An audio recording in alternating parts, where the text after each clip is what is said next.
things. If you're not willing to change it, Right. then shut up. Just get out of the way because you're allowing others to control your destiny. If you don't want to take charge of your own life and your own taxes, you get what you deserve. This Up to Speed podcast is made possible by Legislative Solutions. Legislative Solutions knows New Hampshire's politics inside and out. With years of experience and a results-driven approach, they're the go-to team for anyone looking to make an impact at the Statehouse. Find them at legislative-solutions.com. Welcome to the first ever edition of Up to Speed, the podcast of NewHampshireJournal.com, where we talk to leaders, movers, shakers, insiders, getting us up to speed about the big issues that are impacting life here in New Hampshire, made possible by our friends at Legislative Solutions. More about them coming up. And our inaugural guest, we decided to go in with somebody who I knew would let me kind of work with a net, someone who would not be coming at me.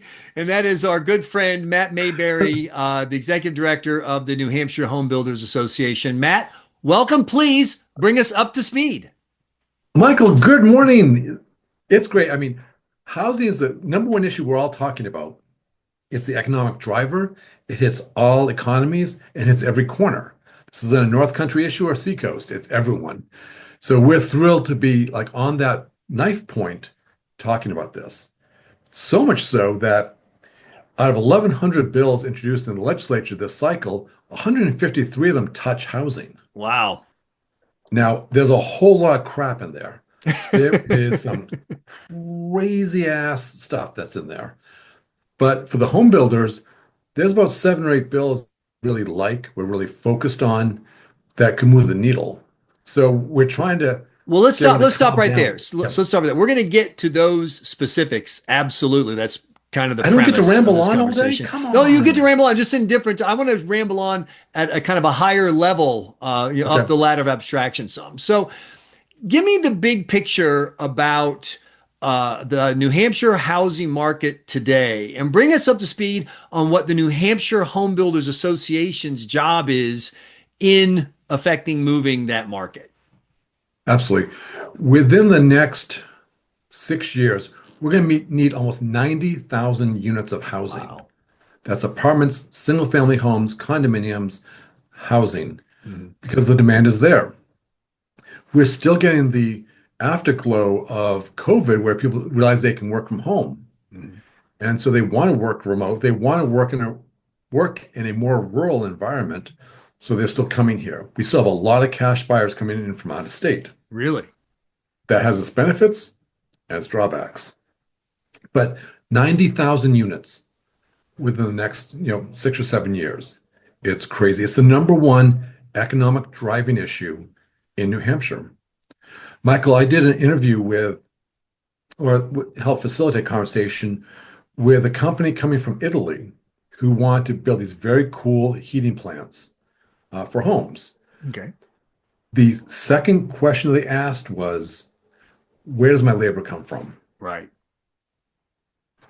That's their decision. They're like, okay, we know we can build here. Where do we get our workers? It impacts. So let me ask the question this way to get to the New Hampshire Home Builders Association. How are you guys different from the realtors? Who we just had a press event the other day with the president of the New Hampshire Realtors Association, and what's the overlap? They make money off our efforts. We don't build, they don't sell. So pretty simple. But it's a symbiotic, one does beget the other. There's a whole lot of them out there. I'm actually a realtor for 35 years and a real estate broker. They'll have wide networks. They can amplify a message pretty quickly, and they're fully engaged. But with the home builders, these are folks, Michael, that are actually swinging a hammer. They're hiring folks.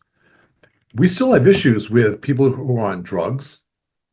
We have, addiction issues out in the field. There is some supply issues. The tariffs are helping in a different way, and we'll talk about that, but it's not in the way you're thinking. Mm-hmm. It's not the lumber. They sweat for a living. A lot of other folks who are weighing in on, we need housing, we need this, and we need that, they don't sweat.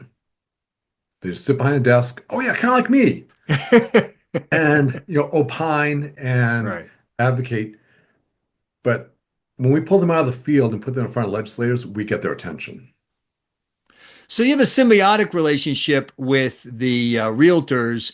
Is it fair to say that the Home Builders Association has an, if either confrontational, adversarial, or tough negotiation relationship with the zoning boards and commissions of the towns and cities across the state? And then we have that. Um, Well, I mean, bring us up to speed. Like yeah, how much harder or easier is it to build a house than it was, say, when our parents were looking to buy a house? so much harder, so much harder. Because what happened is we call these the dirty little secrets of development.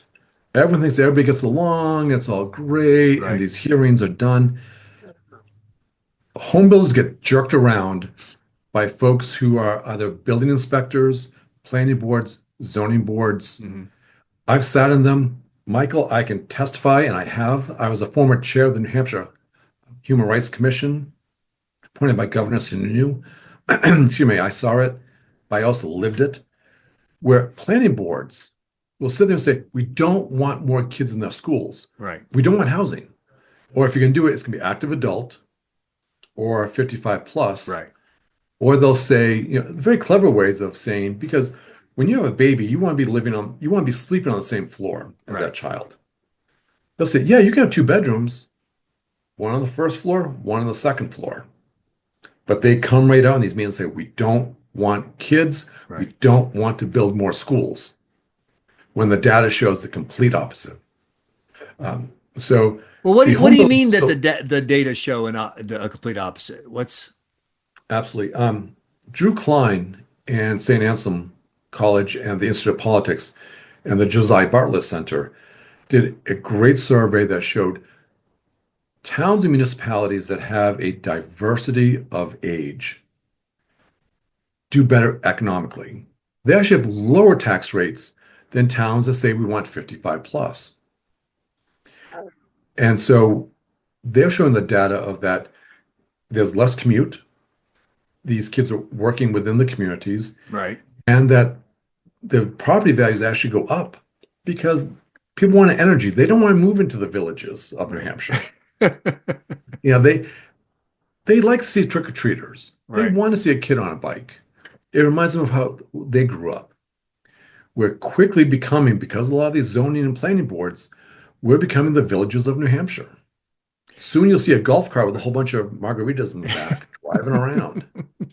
We Well, it's can't have fascinating that. because one of the conversations that's going on in the Granite State is how the school population has been steadily declining since the beginning of the century, and the spending on schools has been going straight up, and that the net result is you've got per pupil spending that's around $23,000 on average, and you've got some places like the Kearsarge Regional District where they're at $33,000 per kid, which is just an astonishing number, and that's what happened. So, in other words, the challenge isn't, oh my gosh, we're being overrun by kids. The challenge is that we're becoming one of the oldest states in the country. And I was speaking to someone who's an industry leader, and he said, what I tell towns is this. It's out of the movie. I think it's Unforgiven is the movie where the character says you either get busy living or no. It's the Shawshank Redemption. Yes. Red, Morgan Freeman's character, get busy living or get busy dying.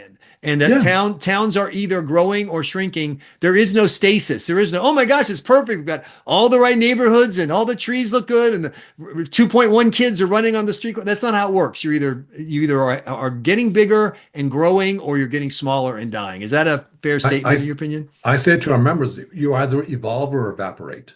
You have a Oh, choice. okay. Um, and you drive the point home really well, Michael.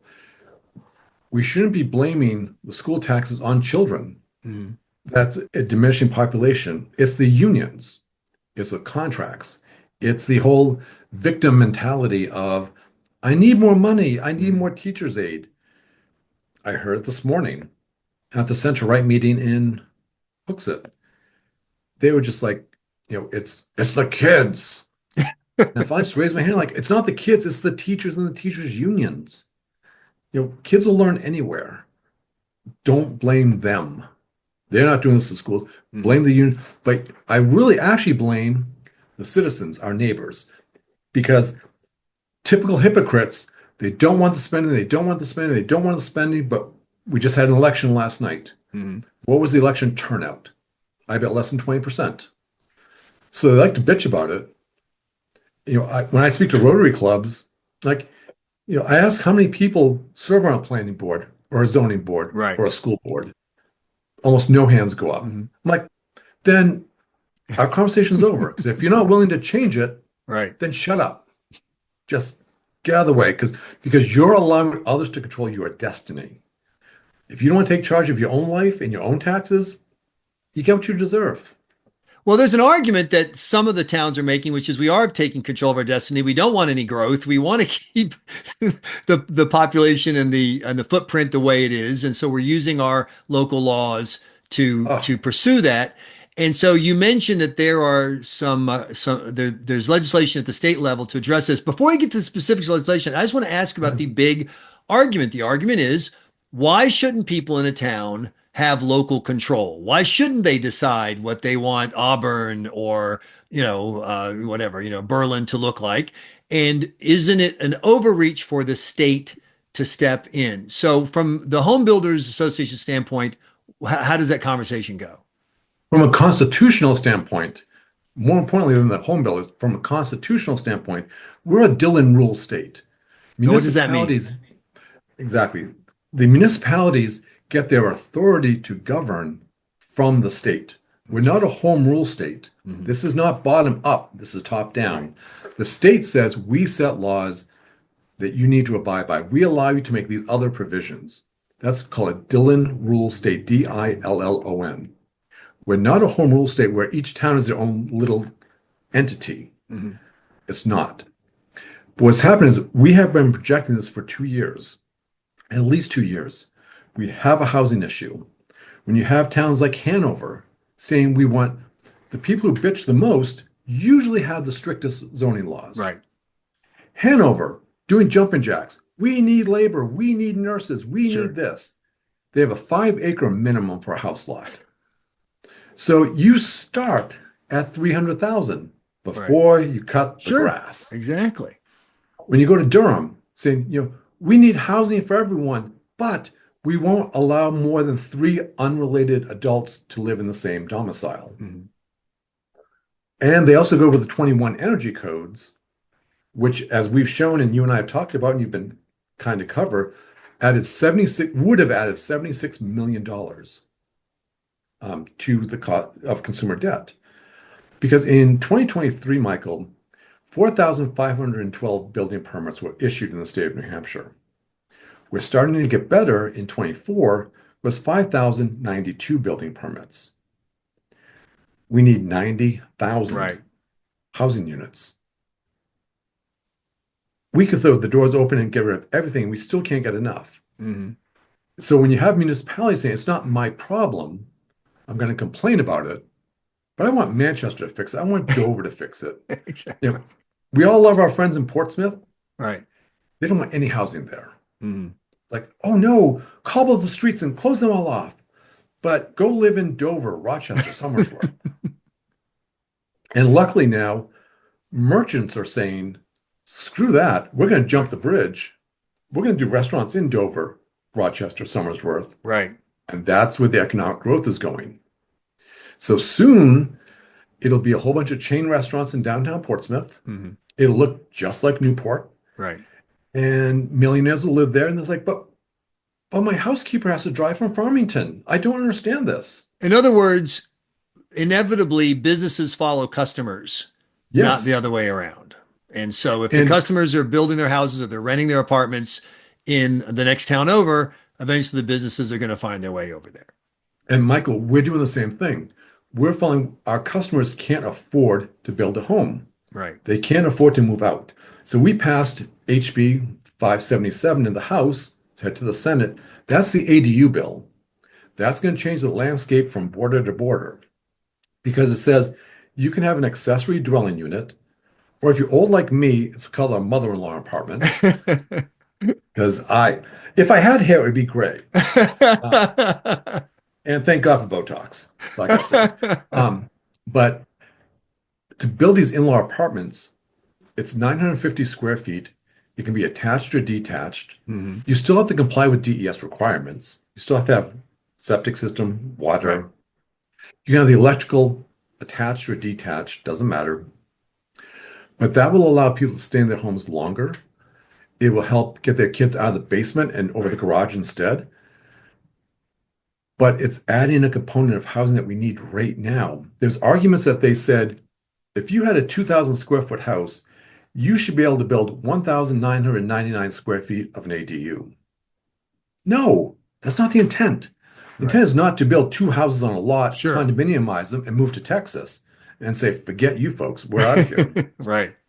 The intent is stay home longer, but provide housing for those hardworking people who are working out, the big boxes, the drive-through restaurants. They're trying. Michael, you and I see this every single day. Everyone is watching this and listening to this.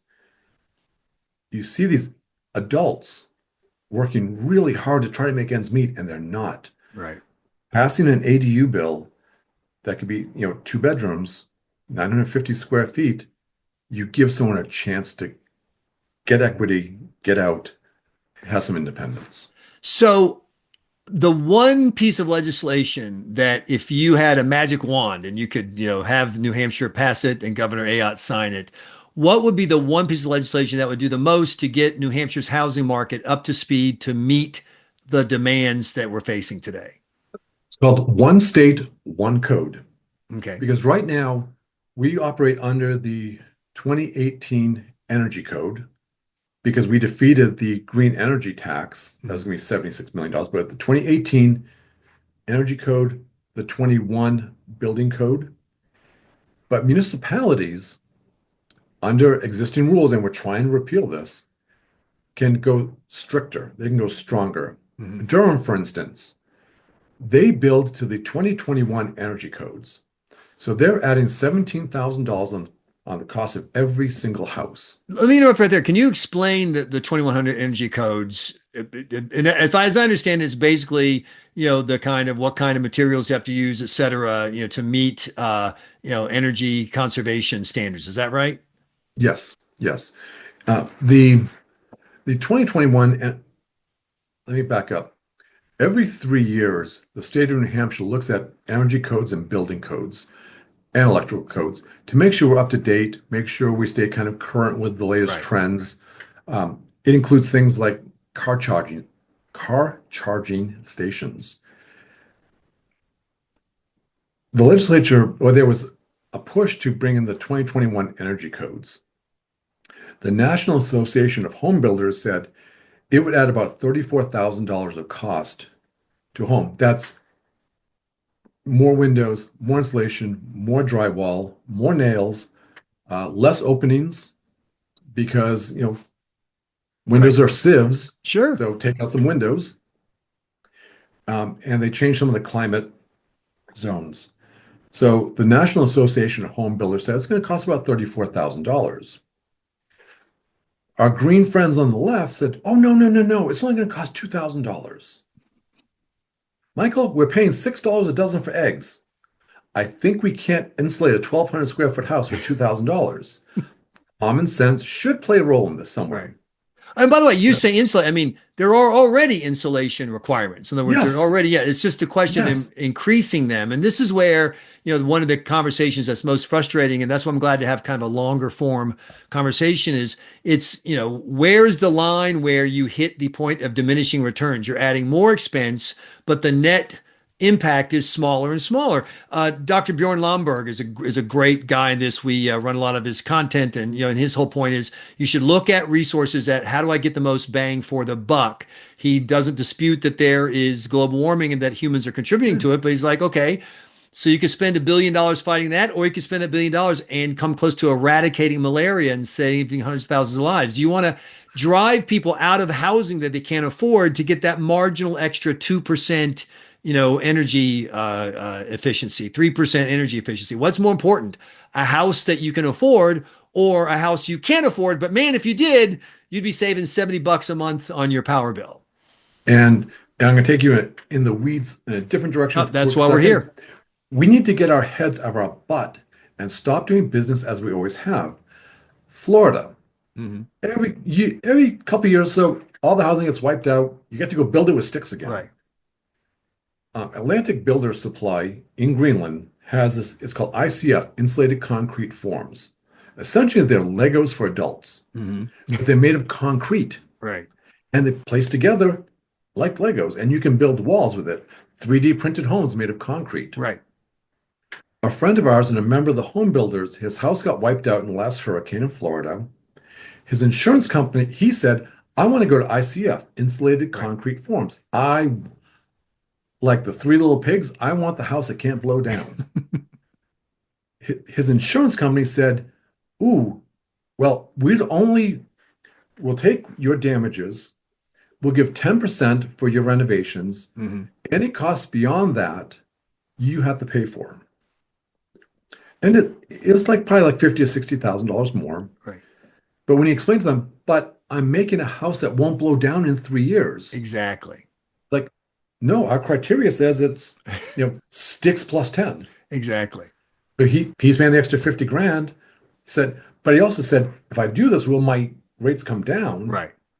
And the insurance company said, no, of course not. You're in a hurricane zone. It's going to blow over.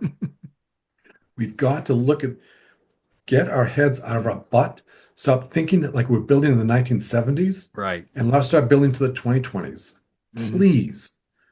So when we go back to the energy codes, the numbers we had used before, Home Builders National says 35 grand.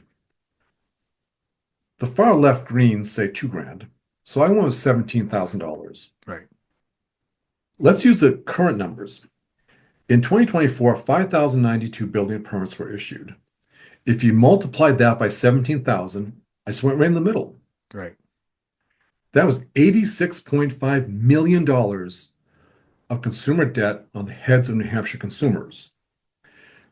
Take that out, 30 years, and you come out with roughly, I think it's about 200 million of 30 years, 6.5% amortized. Because most people can't write a check for 17 grand on top of their down payment. Exactly. When Senator Jeanne Shaheen, who announced her retirement, she was on WMUR, and she had said the savings is about $500 a year in energy savings. It goes exactly what you say, the diminishing returns.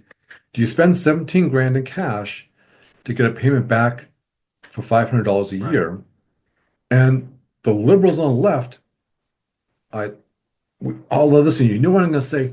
Well, we're doing it for the children. Oh, wait, the same children we don't want in our schools, the same children we don't want in our communities, but we're going to make you pay $76 million of fees for those same kids that we don't want in our communities. We've got to stop being hypocrites. So let's get back to the building in the towns and the frustration with having the opportunity to build. One of the arguments I hear from towns is if you dealt with these builders, these developers, you'd know why we hate them. They come in, they make demands, they bring 17 lawyers, blah, blah, blah. Is there a marketing, PR, imaging, problem that the developers have that is making it harder to maybe come to some compromises with some of the communities? Absolutely. Builders have to lawyer up because towns change the rules as we go. One thing that we're addressing, there's this Senate Bill 170 that just passed the committee yesterday, headed to the full Senate.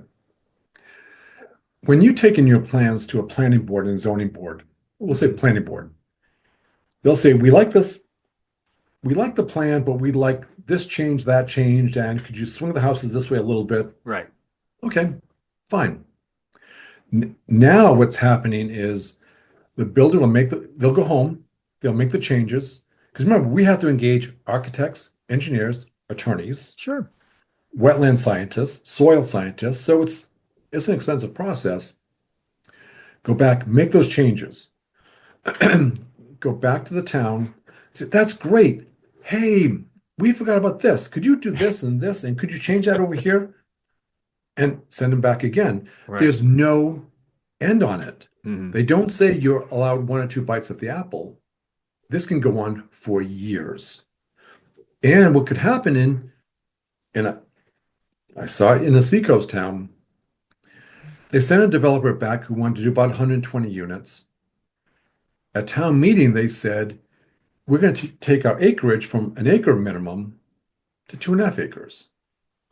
Oh, build, those 100 units you're going to do? Yeah, you can only get 60 now. So redo all your plans and come back. The money keeps clicking, Right. going away.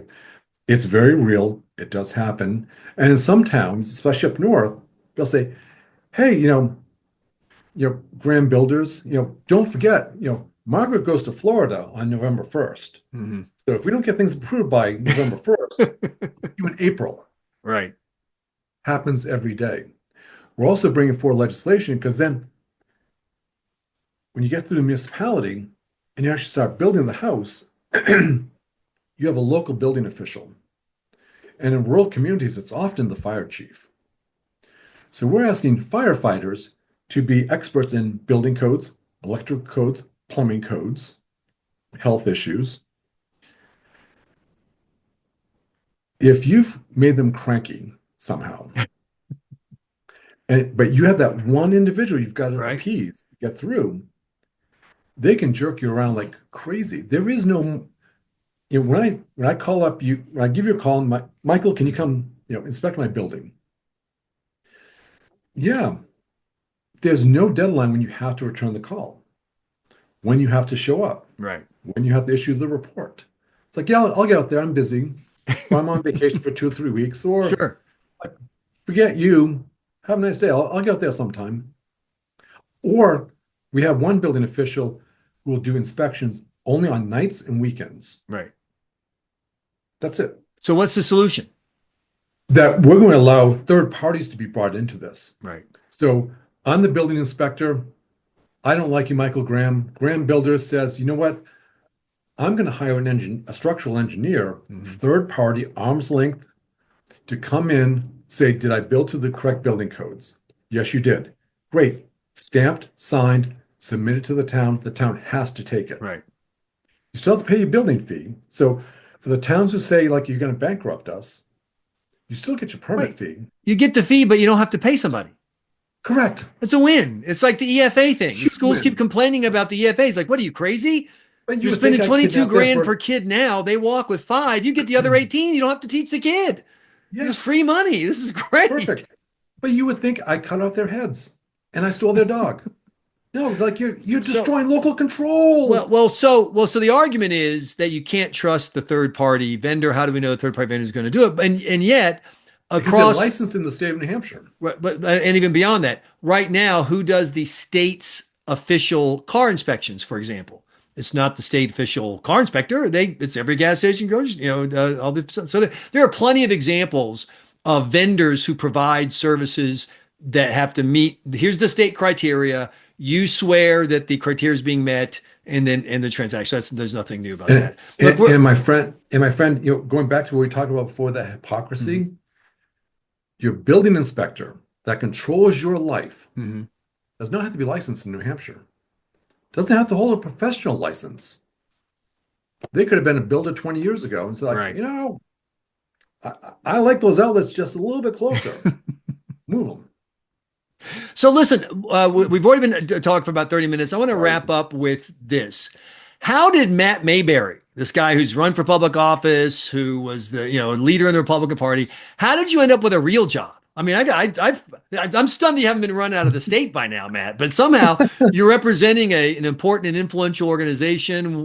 What the heck happened? Let's start with, so where did you grow up? Are you one of those rare Granite State natives, or are you like so many of us who moved in from off, as they say? A little off, but not too bad. I grew up in Maine. So, we like Maine. I'm not from that evil Massachusetts. So grew up in Maine, spent 3 years in the Air Force, flying around, serving my country, coming back up. took some classes at UNH, did not graduate. I'm like, next. But, and you and I have talked that, I ran for Congress because I found poor veterans who are going to lose their access to mental health care. Mm-hmm. But after that, when I successfully got the silver medal in that primary, and I had some extra time on my hands, I ran vaccine clinics and I delivered food through Meals on Wheels. And the home builders called and said, hey, right now unemployment's like a 1.5% in New Hampshire. We can't find anyone else. Could you come and take this job, please? So I'm like, fine, I'll get off the unemployment roll. So you know, it was it was kismet in the circumstances. Unemployment was low, the talent pool was even Right. lower, and they settled on me. So I've been here for about 4 years now. And what's the And biggest thing you've learned about I'm going to call it the home building industry because it's bigger than that. There's a climate for home. I mean, this hits everything. It's like I have a situation. We bought a house that was on a future cul-de-sac. There was still a road, and they told us when we bought the house they were going to plow over that road and put another house there and close the cul-de-sac. yeah, And that impacted the whole community for weeks as they had to go. The tractors had to come and the construction, whatever. And this is a part of people's lives is just bigger than where do you sleep at night, and all the jobs ancillary effects. So the guy, if you went back in time and talked to the Matt Mayberry who's going to take this job, what would you tell him to say, hey, you're not going to believe this, but how much the science behind this, because I always thought, even as a realtor, you drive by like there's a wall. Great. right, What's the house can be done? Heating system. Go put a furnace in. exactly. The science behind it has educated me. Mhm. But Michael, it's the red tape and the paperwork. Oh my head. I Right, think second only to those in the medical community. right. It's amazing how many different people you have to talk to, how many different personalities you have to work with. And it's one of the biggest little p political jobs I've ever seen. It's about relationships. It's about paperwork. I spend probably 20% of my time helping builders with federal agency issues and state agency issues Right. because they're all understaffed. So they're trying to get through. I've got folks who are trying to pay employees and it's just stuck. The red tape is amazing. Right. Yeah, that's But you, I you can make promise a you this. what? I'm sorry. I promise you this. If we can get the legislation passed that we have right now, home building in New Hampshire will look vastly different a year from now. There'll be third parties. Right. There'll be more people you can choose from. There'll be some fast tracking issues at DOT and DES. We're helping, pull together one point of contact at DES for all the alteration of terrain permits. Right now, you talk to three. We're getting it down to one. Right. So give me a year, it's going to look vastly different. And you Or also I'll be fired. and you make a great point about the science of this. I mean, when I was a kid, my dad and I and some neighbors basically added on to our house because you could do that in the rural place I grew up in and whatever. And now you look at, like you said, you've got these prefab construction tools that are done. There are new requirements for everything from energy to, Wi-Fi access, whatever. And you've got these workers who are blue collar workers in one sense, but they have to be able to use tools that the builders a generation ago never would have had to imagine. They have to understand, like you said, science and tech in a way they didn't have to. It's before. Hey, I said to let you go, but I can't let you go. You said a word earlier, and I let it go by. It's Donald Trump's favorite word. He likes this word better than the word love. It's the word tariffs. Now, as we record this, we have no idea what tariff policy is going to be 3 months or 30 minutes from right now. Exactly. Exactly. But you mentioned that the impact of tariffs on the home building industry in New Hampshire is not what we might assume. But my assumption would be tariffs on wood, bad. Canada has a lot of cheap, construction quality lumber. That's where we get it. And therefore a tariff means homes are going to cost more. So that's my assumption. What am I getting wrong? But luckily, we have a lot of great New Hampshire-based and Maine-based and Vermont and New York-based lumber mills. So we can take care of a lot of our own. We also build with a lot of southern pine down south. So we're doing okay. So we can frame the house. It's outfitting the house that's the challenge. The microwaves, the furnaces, the air conditioners, all those units made overseas in China are going to come in more expensive. Right. You remember when we had that problem with the electric transformers? We still have that. Right.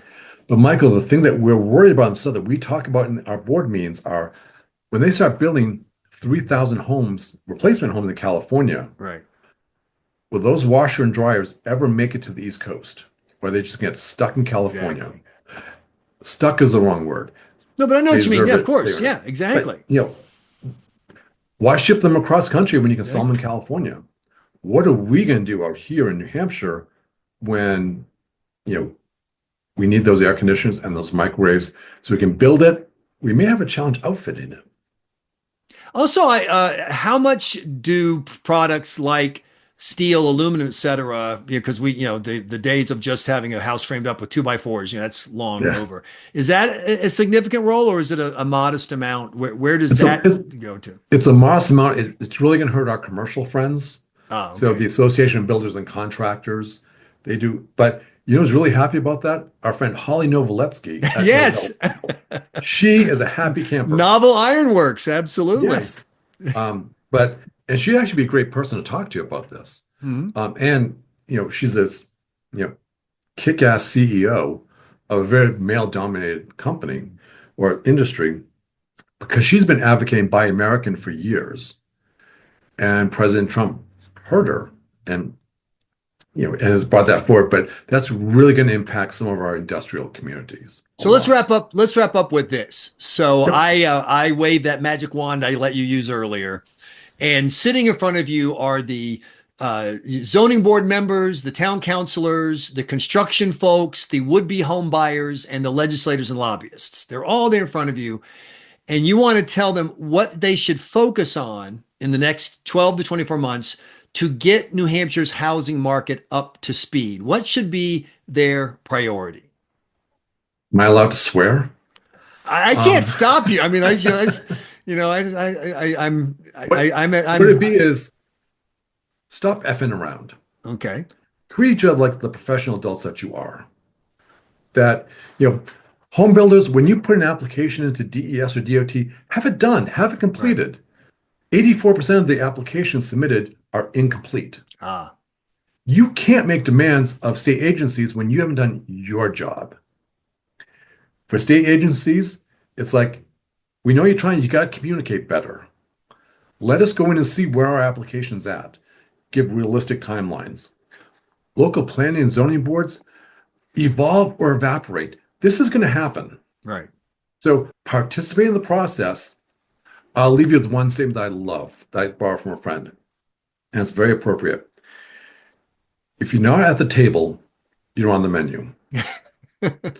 And so for years, we've been telling planning boards and zoning boards, we want to help. We need some housing. Can you help us? Can you do this? Keene, for instance, they took their agricultural zone, 5-acre lot minimum. They brought it down to 2 acres. They recognized it. We have been telegraphing this for years. Evolve or you evaporate. And some are and some aren't.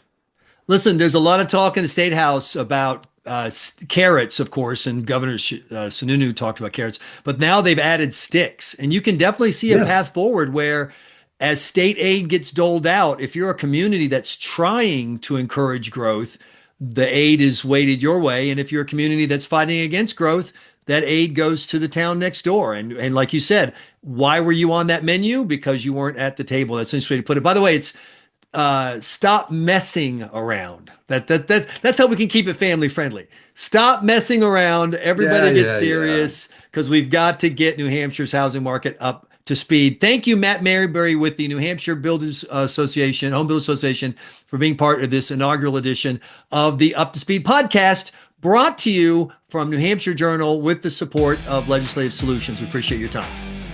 Mike, thank you so much. Thanks for the opportunity. Have a great day. This Up to Speed podcast is made possible by Legislative Solutions. Legislative Solutions knows New Hampshire's politics inside and out. With years of experience and a results-driven approach, they're the go-to team for anyone looking to make an impact at the State House. Find them at legislative-solutions.com.